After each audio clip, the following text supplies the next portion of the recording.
still stuck on red.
So I don't exactly know what's happening, but it's stuck on red, and somebody's already phoned about it apparently.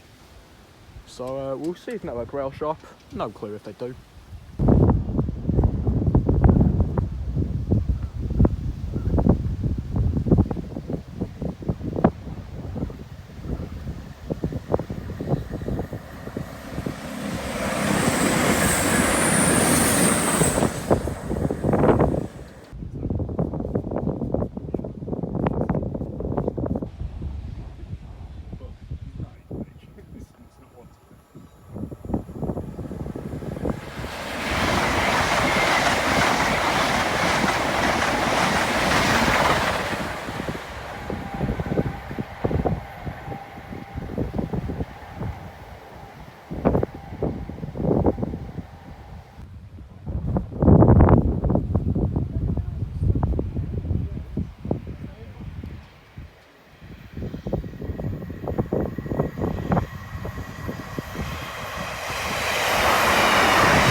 So I've now been here for almost an hour and there is still no sign of network rail. This light's been stuck on red for God knows how long. We're stuck on red when we got here and I've been here almost an hour now.